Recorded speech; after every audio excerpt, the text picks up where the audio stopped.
Productive Dentist Academy Podcast Network.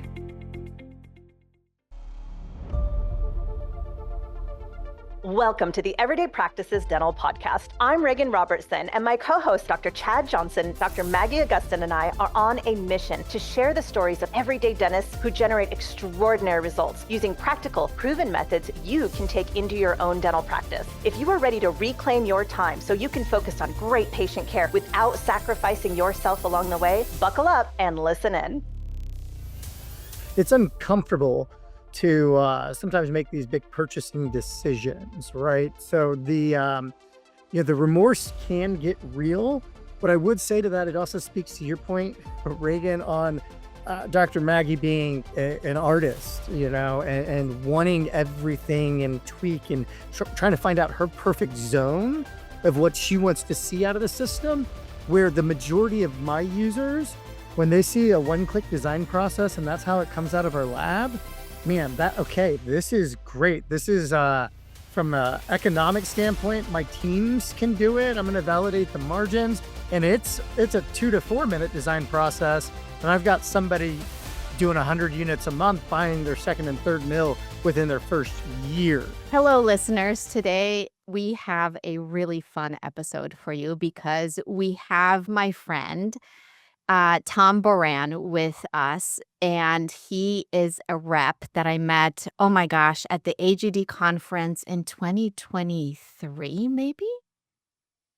2020 Minneapolis. in Minneapolis. And we started talking about the Glidewell IO, which I was already interested in. So this episode is going to have a lot of CAD CAM discussions surrounding the Glidewell IO versus Dr. Chad Johnson with us, and in the it's a etheric sphere.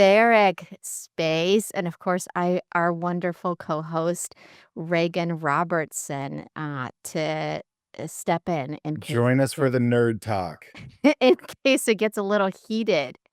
You get it? Don't. I'm here for the nerd talk. I'm here for the clinical talk. That was Let's go. that was an A+ effort. Not bad. Good job. I'll have Chat GPT over here on the side. Any technical Right. thing you start talking about, I'll just be quiet over here. Heating? You mean like Emacs in the oven? Because who doesn't I don't know need an anything about that. oven? Right. Exactly. There- Right. Round one. Let's get into it. Yeah. Well, so here's the thing. Like when did Sarah come out, Chad? 83. Really? That long ago? Yes. That's when it started going into dental offices? Correct. Doesn't that blow your mind? It kind of does. Yes. So I graduated dental school in 2004, and Yes. I didn't really know that it existed maybe until a little later. And I always thought that CEREC dentists were like the coolest dentists, and I was Right. never going to be that cool. Right. That was always going to be above my pay grade. I was running a failed practice for a really long time. And the CEREC dentists, I was like the really nerdy girl, and CEREC dentists were the football players, right? Like this is nobody getting a really good story here. I like this. Okay. To be fair, all the CEREC dentists want to think of themselves as the football players on the team, but they're also the nerds, so fair enough. I think they're cool guys. Don't get me wrong. I'm not trying to knock them, but at the same time, it's just like we are dentists. So Well, yeah. Okay. I like yeah. those. Anyone pushing the benefit for the patient clinically first and foremost, and then also looking to make an investment in themselves in the office. that's right. All the cool guys. I suppose so. Yes. There you go. Tom is bringing in a little bit of Yeah. Welcome. Tom. flow back to us here. Thank you for that. But so then I had like CEREC people come into my office and show me, and they brought like, suitcases and suitcases and suitcases and suitcases and suitcases of equipment. And it was really cool.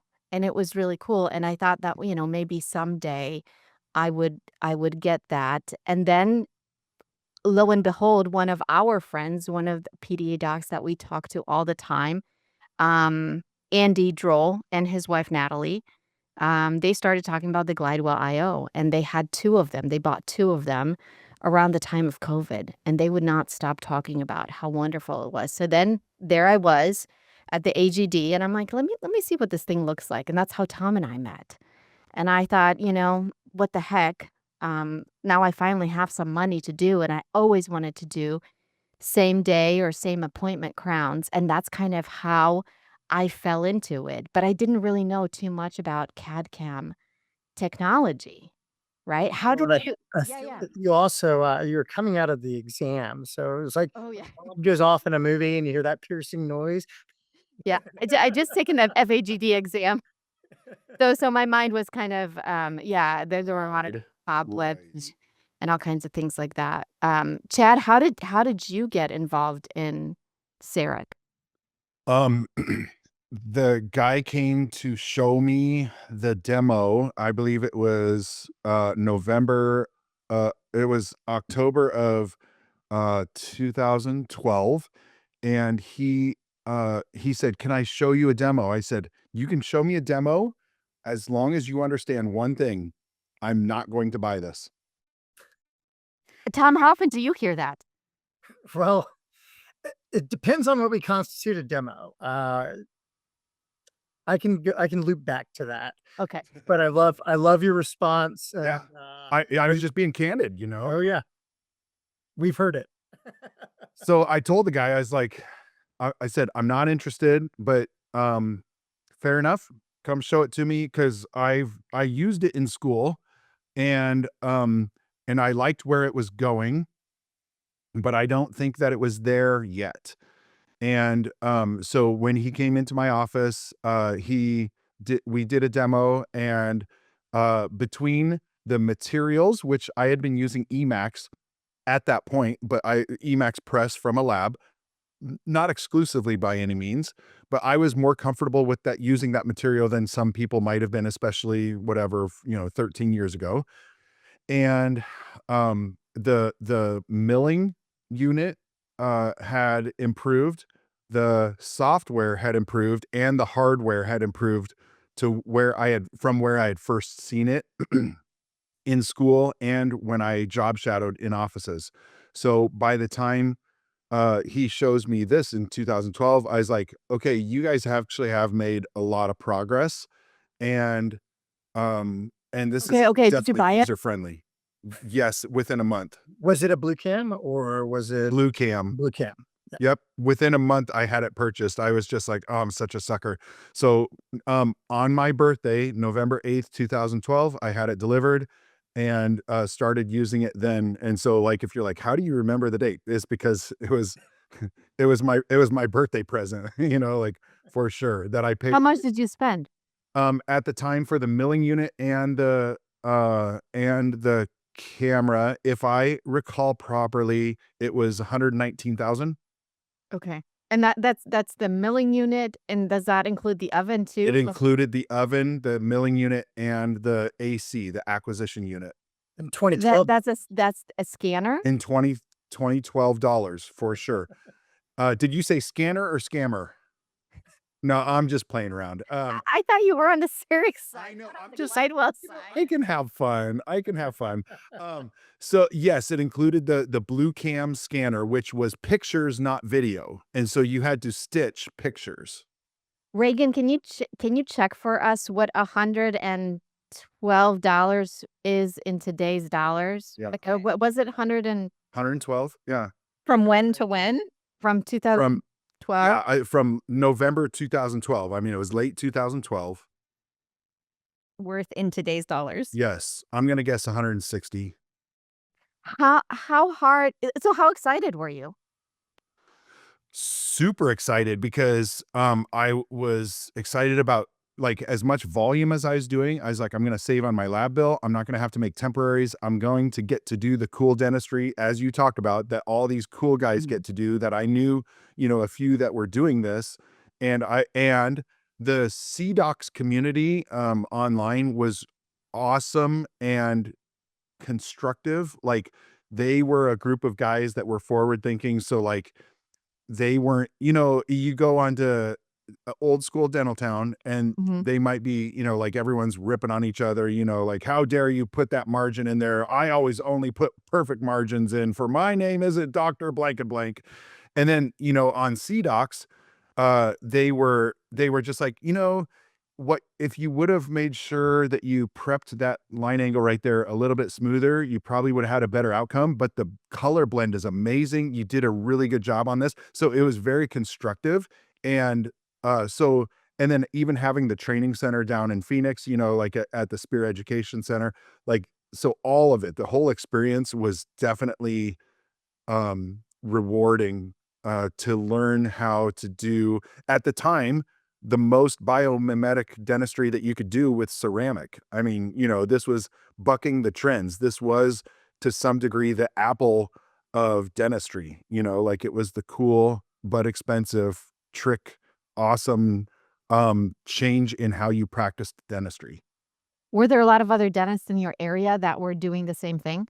No, when I got this in 2012, I know of about 4 offices in the Des Moines area, which at the time there were probably, let's say, 300 dentists. $154,000. Yep, so I was right in that 150 to 160. So $154,000 would be what it would be priced at in today's dollars, which, mind you, is what the cost in 2012 was for a milling unit, the acquisition unit, the camera, and the oven, and I think it was 160 or 164,000. So that's about right. Is that how How much many it times? cost?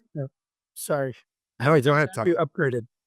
I had Blue Cam, then I went to Omnicam, then I went to the Prime Scan right Okay. now, and I have 2 offices, so I have 2 Prime Scan. Are you on the Prime Mill or the MCXLs? I still have the MCXL at my old office, which I absolutely love, and I have the Prime Mill, period. Okay. Sorry to budge in. No, it's a great question. I love how, if listeners can't see it, I love how Regan looked like, I got what you said. I'm look just for- hanging on. I'm just hanging on. Uh-huh. Yeah. That's okay. I look forward to the next milling unit. You're walking yourself out. Yeah. Well, Self-assured. Maggie, I can't hear you, by the way. I saw your mouth moving, and I think your microphone did its thing. There we go. Nope. Nope. Is it a USB port thing? Is it the ants? Ooh. Ooh. It's Chad and there you go. Now you're back. Chad and Maggie have the most beautiful glowing microphones, and I just like to say mine doesn't go out, but I feel so undergunned. I've got the Top Gun headset though. I mean, if I needed to put that on. it's Logitech's $24 one. That is like my go-to at home for all days. It's the best priced headset for the buck. Yeah. So Maggie, I'll conclude like my journey by, so that way there's reference I've been using it now for 13 years and I absolutely love it. I don't know if I could do it without it, but the improvement in other people joining the sphere of digital dentistry, it will be a good thing for dentistry. It's a good thing, I think, for CEREC to have competitors, and for dentistry, for the price points is amazing. And because kind of like our last podcast, we were talking about not being able to identify. When you hear that, that Sirona historically was privately owned by a family that owned a castle in Liechtenstein, like, it just didn't make you, feel as though you were really connected well with them. And they throw amazing parties because you're buying a machine for $160,000, right? So I'll throw my own punches at the group that I love because it's not anything personal against anyone, but like, I feel like over the last few years they could have leaned in more towards staying the best, and they've left a lot of room for other people to catch up really quickly. And yet I'm okay with that. So like, I'm comfortable with the CEREC sphere, and yet I'm comfortable with the thought that there are other players coming alongside, which will make dentistry altogether better. Is it because they thought that they had a monopoly that they just kind of... No, they had a monopoly. I mean, they didn't think they had. They just assumed that they were going to maintain Correct. their monopoly, that they took Correct. the foot off the gas. And then comes Glidewell, and they invent something that nobody thought was possible. No. They invent, right, Tom? I mean, I think the history though of in office, because there are some pretty incredible doctors slash I would call them lab technicians that will invest in other design platforms, several different Yes. scanners, full on in-office lab. They can do zirconia or titanium bars, full arch. So they do have their own kind of in-office full functioning labs. In terms of kind of the daily single use, Mrs. Jones number 30, really we saw E4D hop on the scene with That's the true. Nexus design platform. So they really try to give them their run for the money. And in about that same time period, maybe 09, 10, when E4D or D4D technologies started in Richardson, Texas, they were kind of a shine only distribution. So it was basically Patterson only Cyric distribution. So you had distributor versus distributor in that game of CAD CAM. Where Great. Glidewell shakes it up is when we came up with our first in-office system, which is not the current Fast Mill. Fast Mill's been around for about 5 years now. We started to shake it up being really open from a scanner acquisition standpoint, because our lab uses our same fast design software in which we accept files from every acquisition or scanner unit. So I think really the moving and shaking came with Fast Mill breaking up the ease of design platform support and a lab supporting you from a design standpoint with millions of units, not to mention zirconia that really changed our business at Glidewell. Yep. So Tom, you have a good point that when when E4D gave their best effort, they were they still were a little brother, because I heard a lot of people that were, I'd say, "Oh, you got the E4D?" And yeah, it was cheaper. Okay, so you got it cheaper. So, how long does it take for you to do a crown? Well, we typically have them back the next day. And it's like, what do you mean you have them come back the next day? So it was definitely a little brother move if someone said they got an E4D. I did not feel as though I had competition. The other issue is the open versus closed software slash platform stuff. So Cyric wanted to have and still has quite a closed platform, and it was a big deal when they started releasing STL files. I mean, that was pretty awesome. So we could play with other labs and stuff like that. But they still to this day, I imagine, would say that when they have a closed system, then they're in charge of any problems that are happening from start to finish, which was nice, because then, if there was an issue, Microsoft couldn't say that it was an issue with your Chrome, and Chrome couldn't say it was incompatible with Adobe and stuff like that. So you didn't have those platform issues. And yet, as soon as someone could figure out how to open source, their stuff, then it was going to be a game changer that would take Cyric down. Yeah, I definitely like that idea of being supported by one area. Sure. Where I do feel if we had to look at the Glidewell system in general, where it does use several different scanners, that allows you to get good from an acquisition standpoint first, where most offices are starting. In the lab, I believe we're at 60% digital, and we could do 10 to 15,000 units a day. So we pretty much we have a good pulse on the industry, what it looks like as a whole. So it's a good indication of what the market looks like in general, of what we see coming inside of Glidewell. And so if you start at one point with this, scanner acquisition wand, several of them out there on the market, if you're comfortable with that, our system software supports it all.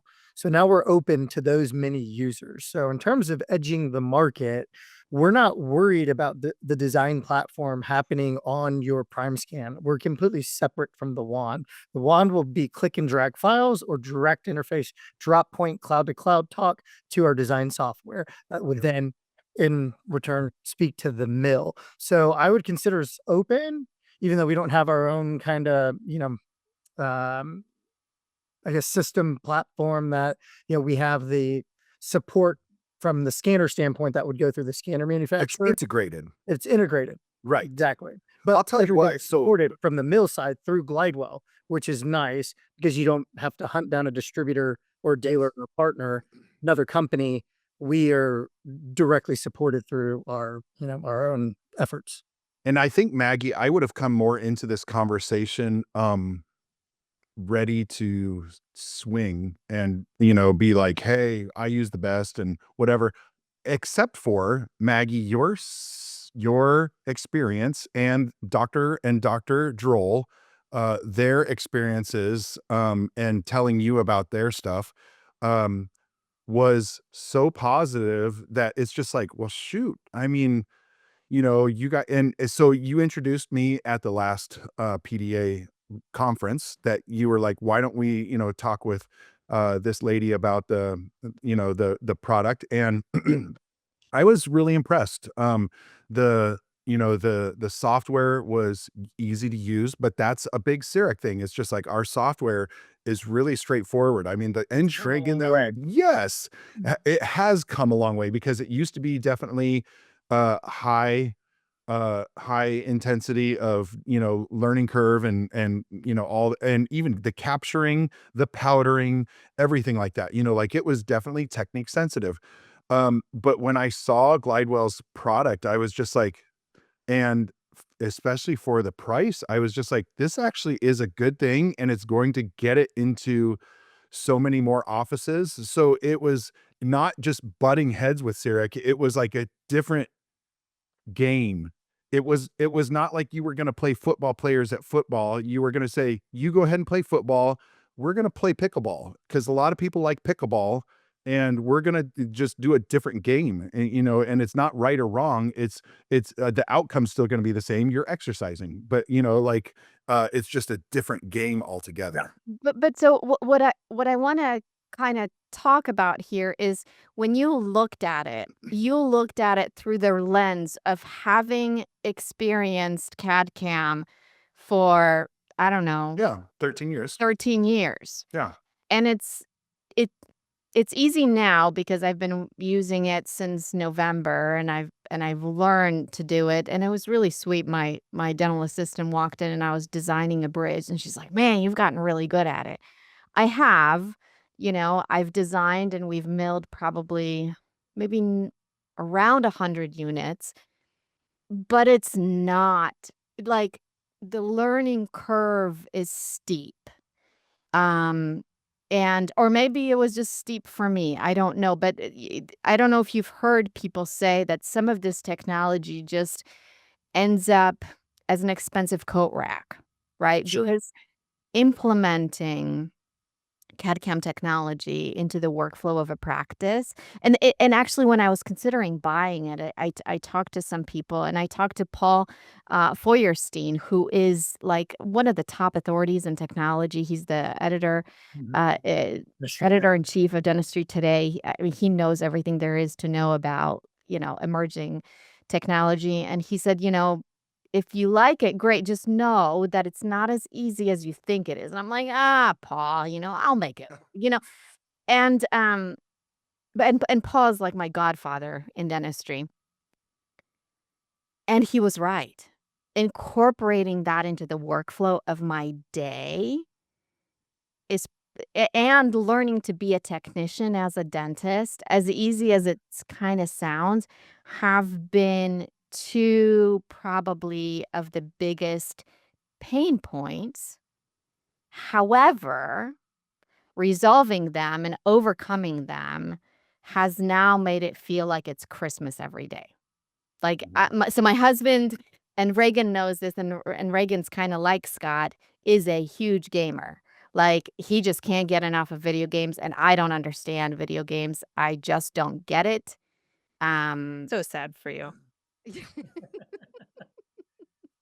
But designing crowns and bridges feels like a video game. I mean, like, I can't get enough. It feels like magic when I see it happen. Yeah. Oh, wait. I talked over that because you said video games and like a dog. I just went, what? Squirrel. You just said it feels like you feel like you're getting that excitement from designing. Yeah, there's like some I don't, whether it's holding a mouse or like I don't know what it It's is. rewarding control. You're controlling your outcomes. Is They that, say, what video games are about? Well, yeah, they say, and you can fact check this, Reagan, but they say surgeons that play video games make 25 to 30% less errors. well, yeah, you have a lot of hand-eye coordination depending on the game that you're playing for sure. Absolutely. I could go on for hours, but this isn't a video game thing. I wanted to celebrate for a moment that I think dentists are part engineer and part artist. And this feels like this is bridging both of them. And there's something from an artist's mindset. I'm an artist, and it's so difficult when you're learning and you put your hand down on paper and you can see it in your head. You know exactly what you want to create, and you can't make that chasm in between mind, heart, and hand work. And this is closing that gap, like it's making it easy and effective. So when you said that, I just saw your artist heart jumping out and being like, wow, now I get it. Like, this is fun. And it makes you a better clinician. Like all Yes, of a it sudden does. you're like, oh shoot, what was I thinking with these Got to smooth out margins? the margin. And like, what was I thinking with this contact? Like, so the next time you do your margins better, or the next time you're really paying attention to that contact. And it's Here's all the thing. We were talking last podcast about AI. This is interesting how when the AI on my CEREC draws my margin, Mhm. my highest compliment is when the margin draws and it's like, perfect. yes, this computer got me. And I made it easy that the computer could get me. Mhm. Yeah. I explain to my patients, I don't really think of it as much as a video game, but I just say we're photoshopping your tooth. And people get that, because it's artistry. But then the thing too is if your crown is showing thin because you didn't prep enough here, instead of the lab technician for the last 50 years telling dentists that's not enough thickness, and then we go, yes, it is. And then we look and we go, Just make oh, it work. oh, you mean except right there. Oh, well, now that makes sense. Like Yeah. we have to own it. We can't Yeah. blame it on someone else. You Yep. have to own it. Yeah. Or like, it's like, oh, I'm going to need to reduce the opposing. I really don't want to take off that enamel. So the next, it was like either you go back on your reprep or next That's time. right. These lessons you learn in real time and you learn In very real time. differently. They land differently on you when you're using your own CAD CAM technology and when you're designing your own crowns. But there's a price to be paid. I remember, so we bought it in we bought it like October-ish. November 2nd was the training, and then I remember I would spend like 7 hours a week learning this stupid thing. Pardon my language, but I was ready to frustrating. throw Sure. this thing out the window. Um, it was hard. It was really hard spending that much time learning to use all the tools, learning to understand, like thinking like a technician and a dentist at the same time. That was really hard. It took an investment of my time around Christmas when I didn't have time, and that was really frustrating. And there were times, I think I'm sure I called Tom and I'm like, "Hey, how many people returned this thing?" Right? Because Stop. Don't go over that, because that's a really good question. Buyer's remorse is real, and not giving yourself enough grace, time, space to learn something is also real and very common to the business owner. How many times do we think, okay, we'll buy this and it'll just click, and it doesn't click? Do you get a lot of calls, Tom, about that? Like, okay, the initial purchase aura has worn off, like the adrenaline has worn off, and now it's reality, and I don't want to be one of those dentists that puts it in the corner. Well, sometimes it's so going back into it being rewarding learning, it's uncomfortable. You're spending time to learn. It's uncomfortable to sometimes make these big purchasing decisions, right? So the remorse can get real.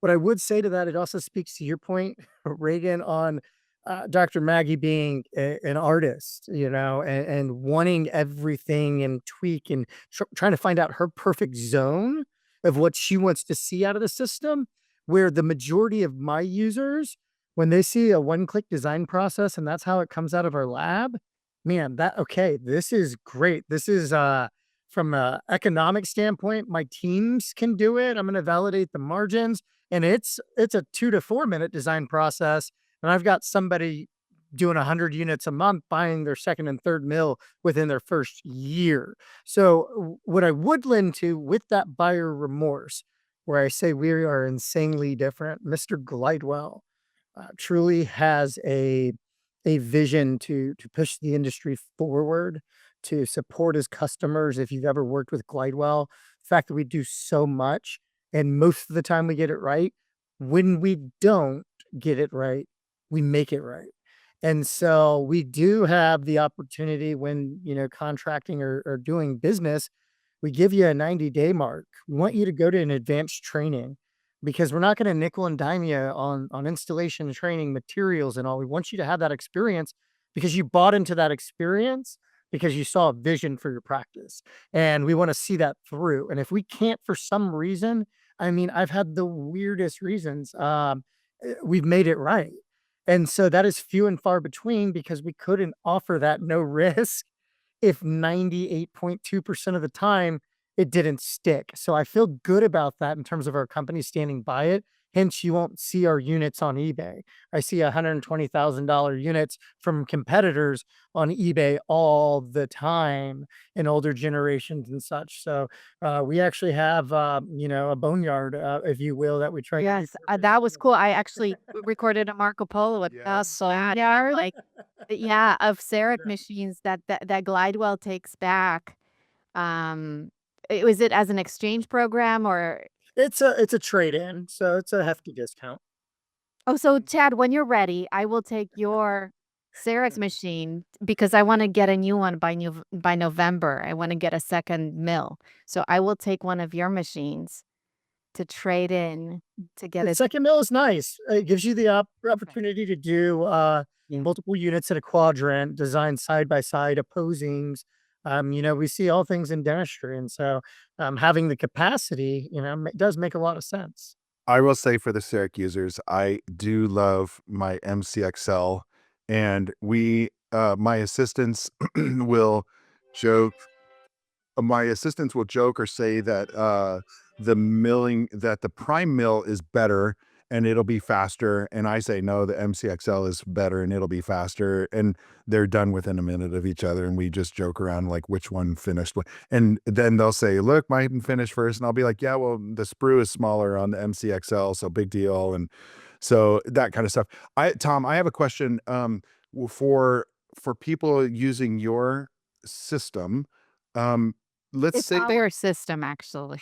your system. Yes. All of our systems. Y'all's system. Y'all's. Yes. So does a doctor have the opportunity to scan it and remotely have all the technical design stuff done and then shipped back to mill it? It sounds like that's an option, right? Or design as a service. Correct. We do have that, and it's nominal. So if you don't want to touch the design process whatsoever, you basically send us a scan, list it, check the box as design as a service from like $10 a unit. If you're doing a bridge and it's complicated, cantilever, whatever that might look like in those scenarios, I don't want to touch it. $10 a unit, we'll turn it around in about 20 minutes. Yeah. The, and then I can give you an example of that. So I had, a couple things going on at the same time. I did a couple of endos extractions and 2 bridges on a guy, and I was milling him temps. And I just didn't have the time to design it because I needed to be with another patient generating production. And so I ended up sending it to Glidewell to design those 2 bridges.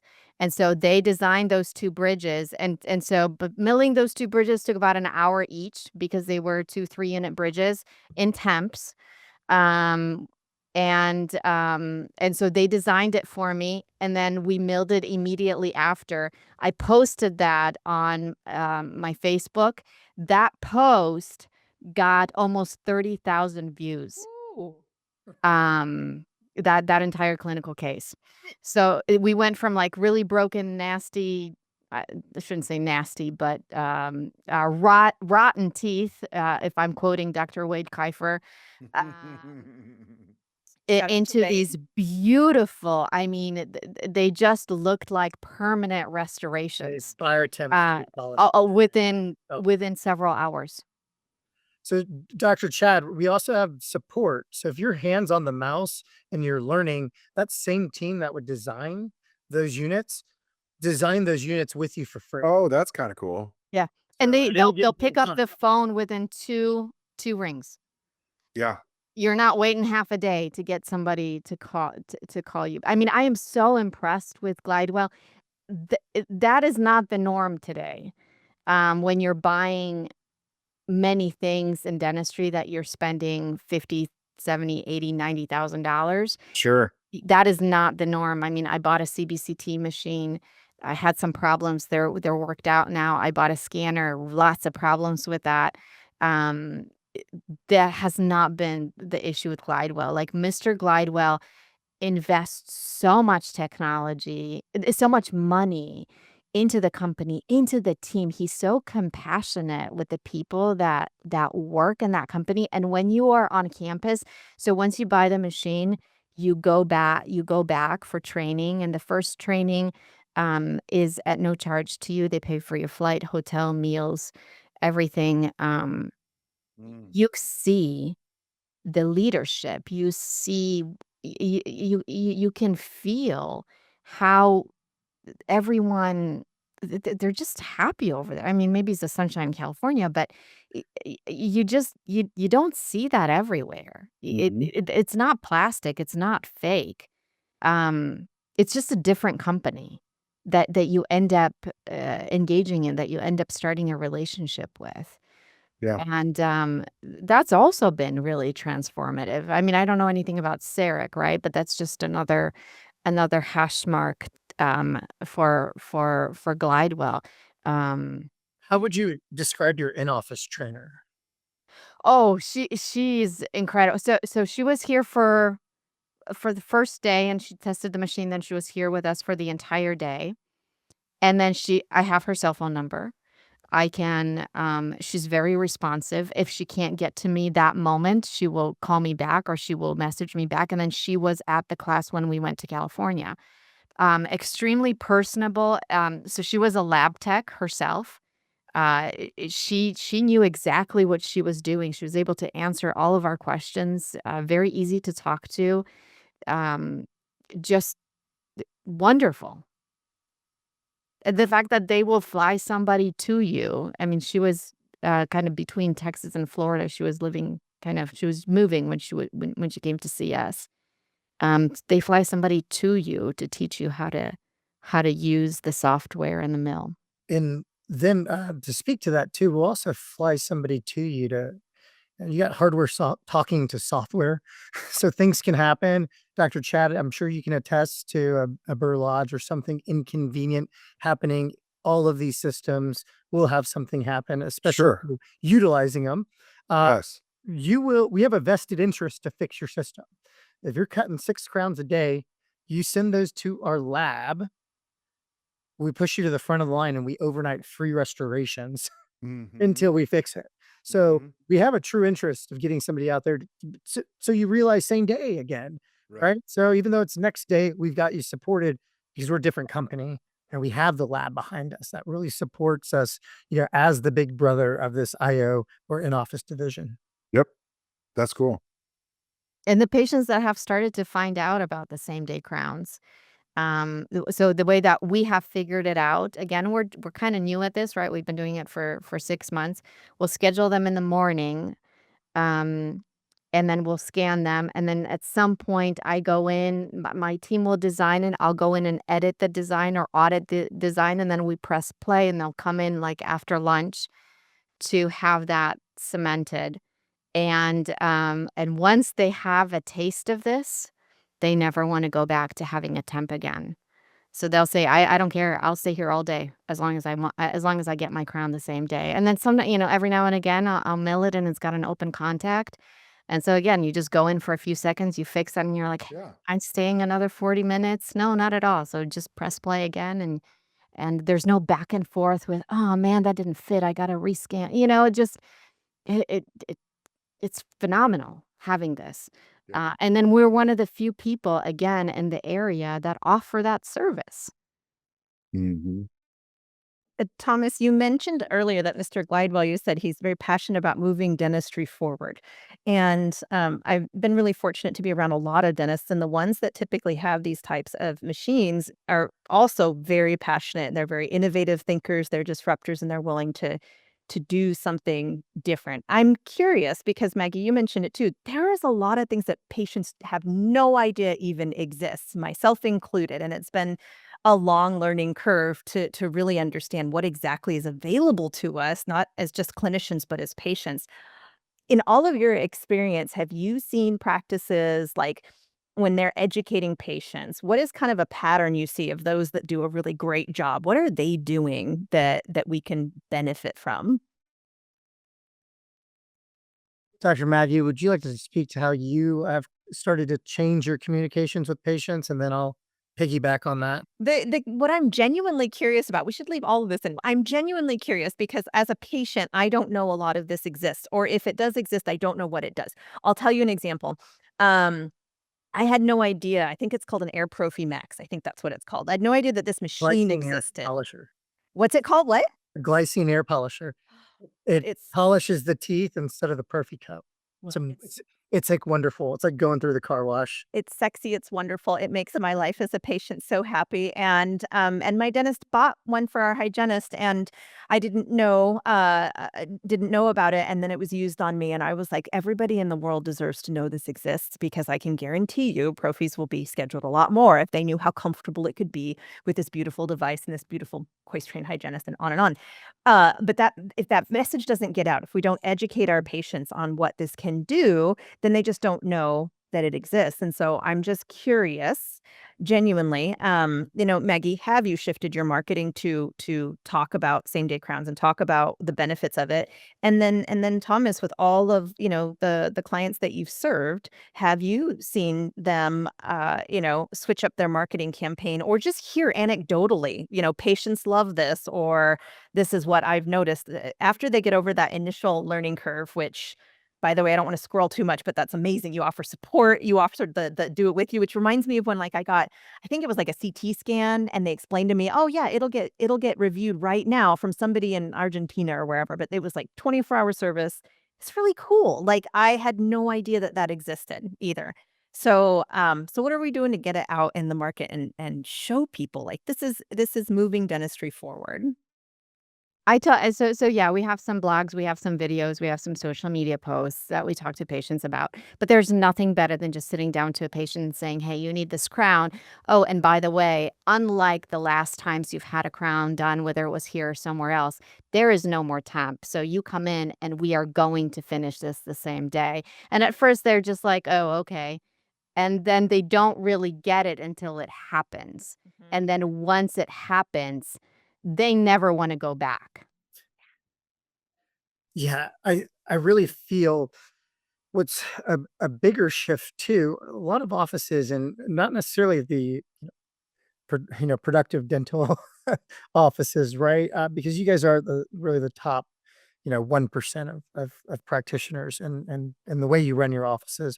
But a lot of offices struggle with explaining dentistry because it's the dental jargon to patients. So I feel a lot of this digital technology has shifted the game into visualization. So when the patient can see it, they can believe it. And speaking of doing more comprehensive dentistry that's going to best serve our patients, when they see it and they understand, okay, well, I've broken off so much of my tooth, I'm gonna need a buildup. Well, what's a buildup? I called in and you said you were gonna do a crown. Well, here, let me show you on the scan why your tooth needs to be built up. And then this is what that actual prototype or cap crown is gonna look like. So it's almost dialing back the communications of how we talk dentist to dentist to let me show the patient. And you can show them a lot through visualization or even like design as a service. So I was in from a management service aspect, personally invested in a private practice, and the my boss currently now and really dear friend, I worked with him 15 years ago.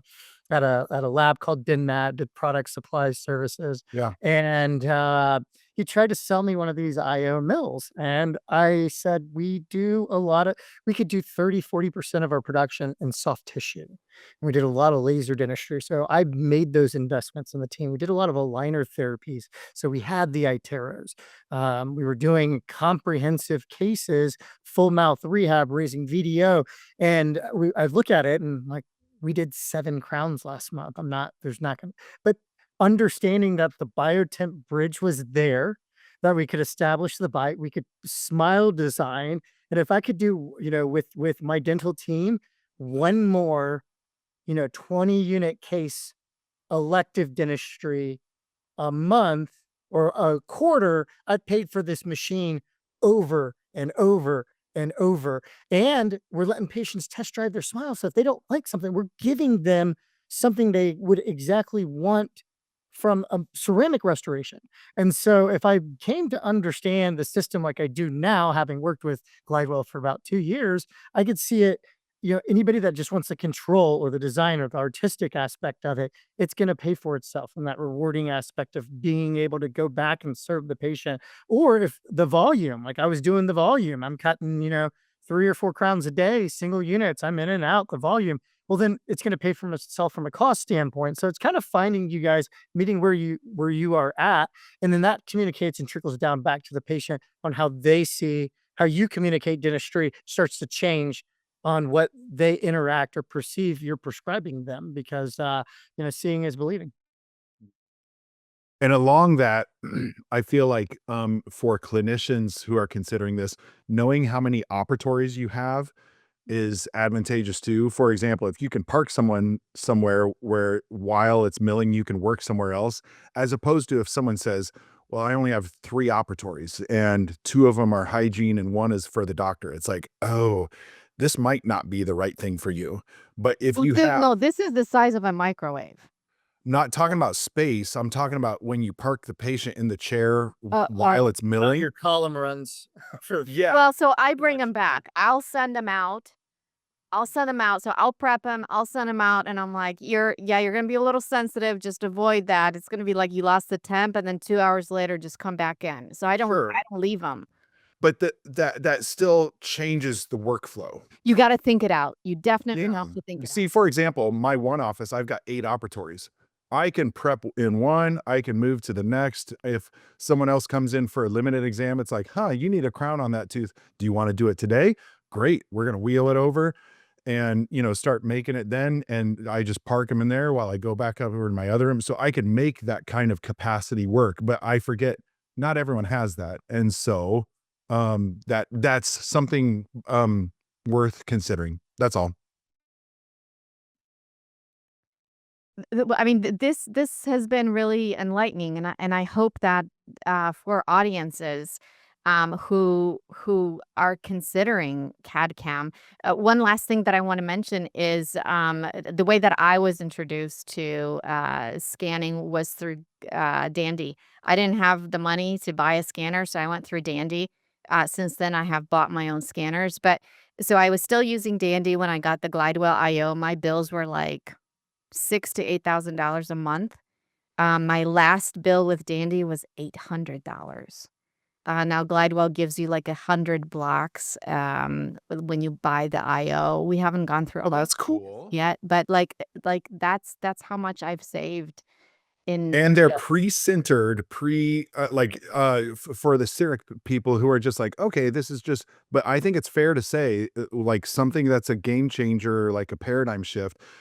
It's already oven baked, oven centered and stuff like that. So you're milling That's with the joke at the beginning, right? yes. And you have, and it's a different new burr every time you mill the block. And then you're just paying Glidewell the nominal fee for the block and stuff like that. Like that's pretty cool. And that's a paradigm shift for people to think about if they're going from zero systems to Glidewell or from CEREC to Glidewell or from Glidewell to CEREC. However, that there'd be a change in how you do that. That was the vision.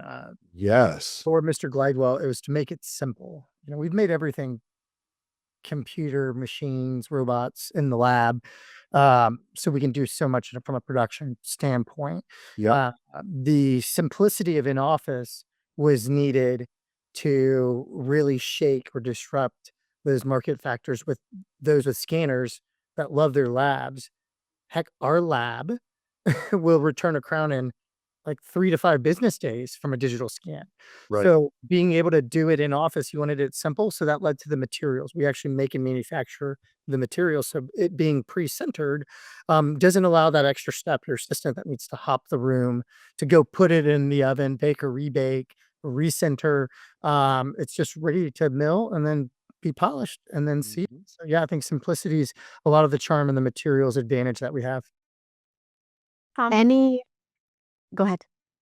Where can people meet you? I know that Glidewell has a gorgeous facility in California as well, and I'm sure there's classes and things, but if they're not in that area immediately, where can we see you next and how can people get in touch with you? Me personally? You personally, Professional. large. So, Oh, you mean like personally. No, no, this isn't a dating site. Yeah, exactly. I go roundabout to many of the major trade shows, exhibits where we, invest our kind of trade show event dollars. I'm usually on the road 3 weeks a month. I thought maybe you were. Yeah. Yeah, so I do the song and dance, and I'm pretty used to it. The Glidewell facilities are, just remarkable. Get there if you can. It's way better than just seeing me. That is in Newport Beach, Irvine. So really, if you fly into Santa Ana, John Wayne County Airport, Orange County Airport, you walk across the street and Glidewell's there on a 30 acre campus. So very easy to get to, or talk to me how you would like to visit. And we can put information and then I'll help coordinate that. Did you say 30 acre? Yes, almost 1 million square foot of manufacturing, industrial, office space, and continuing education area. Wow. Mhm. Trade in your 3 acres. 3 acres would be impressive in LA, but no, you heard me wrong. It was 30 acres. I was 30 like, whoa. That's cool. Well, Tom, thanks for coming on today, buddy. Thank you for all your time. Such a Yeah. pleasure. Love to do it again. Thank you for listening to another episode of Everyday Practices Podcast. It would mean the world if you can help spread the word by sharing this episode with a fellow dentist and leave us a review on iTunes or Spotify. Do you have an extraordinary story you'd like to share or feedback on how we can make this podcast even more awesome? Drop us an email at podcast@productivedentist.com. And don't forget to check out our other podcasts from Productive Dentist Academy at productivedentist.com/podcasts. See you next week.